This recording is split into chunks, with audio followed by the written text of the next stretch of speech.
Tous ces facteurs ont fait que plusieurs personnes n'ont pas été retrouvées, mais ce n'est pas pour le moment perdu parce que nous avons toujours la possibilité que ces personnes-là soient poursuivies. Mais nous, on peut se satisfaire du travail qui a été effectué et nous ne pouvons pas parler de procès bâclé. Voilà. C'est égal.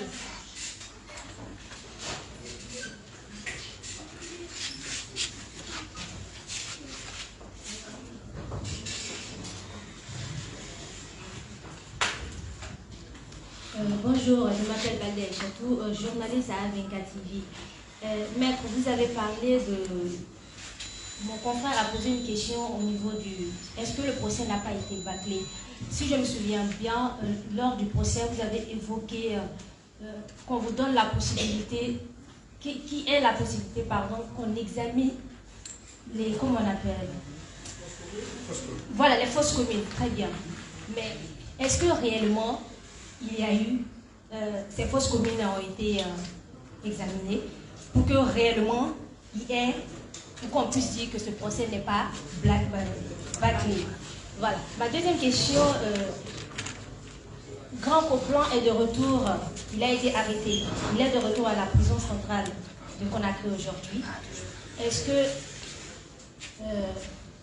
auparavant vous êtes exprimé, vous avez montré votre inquiétude par rapport à son évasion de la maison centrale. Que comptez-vous faire maintenant qu'il est de retour en prison? Merci.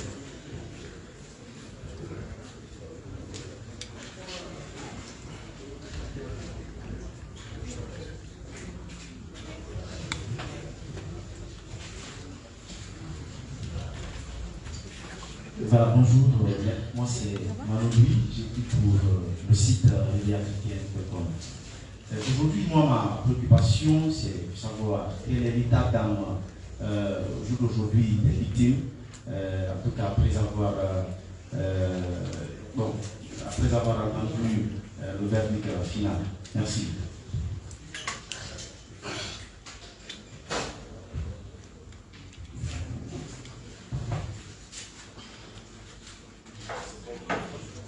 Allez-y, allez-y. Répondez. Il n'y a plus de questions. Alors, Madame Aïssatou Diallo, la question des fausses communes. Oui. Je ne sais pas si vous étiez là pendant mon intervention. En fait, voilà l'un des points sur lesquels nous n'avons pas obtenu satisfaction pendant le premier jugement. Puisque même le transport judiciaire qu'on a sollicité n'a pas été accordé. Donc, raison pour laquelle nous avons interjeté un appel partiel.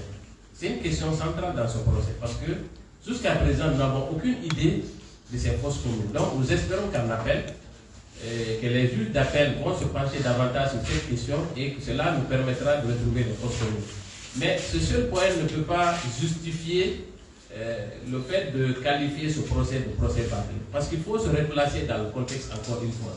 C'est la première fois dans notre pays que des crimes de masse fassent l'objet de jugement. Il y a les événements de janvier-février 2007, où il y a eu plus de 200 morts sur l'ensemble du pays.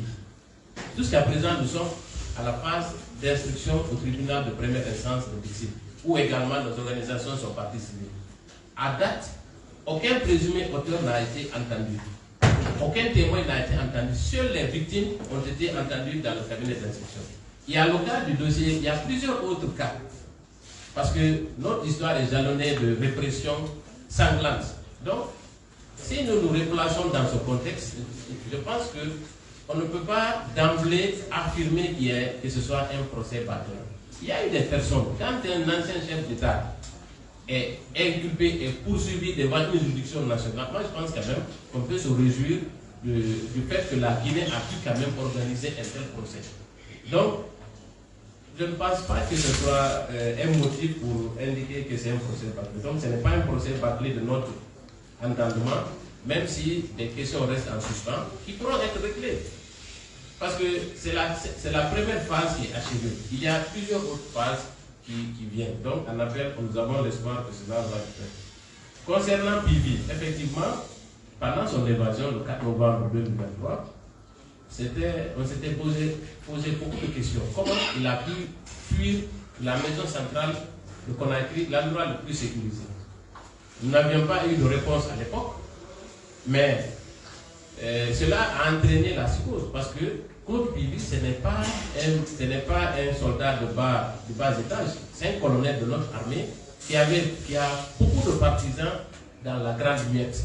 Effectivement, les victimes se sentaient en danger. Heureusement qu'aujourd'hui, il a été retrouvé, il a été conduit à la prison. Moi, je pense qu'aujourd'hui, ce qui lui reste, c'est de purger sa peine. Maintenant, sur la question de son évasion, il est poursuivi par le procureur, cela ne nous intéresse pas. Le plus important, c'est son retour à la maison centrale de Conakry. Voilà. Concernant la dernière question, l'état d'âme des victimes, je pense que on ne peut pas être satisfait à 100% dans une procédure judiciaire. C'est souvent très problématique. Parce que, quels que soient les montants qui vont être alloués pour une victime, il est impossible de la ramener au stade d'avant préjudice. C'est impossible. Mais sur le plan moral, je pense que les victimes sont satisfaites de savoir qu'elles ont été prises en compte dans ce procès. Il y a eu plus de 120 victimes qui ont pu obtenir la possibilité de s'exprimer devant leur bourreau. C'est quelque chose de très important. Parce que pendant toute la phase de l'information, elles ont eu certes la possibilité de s'exprimer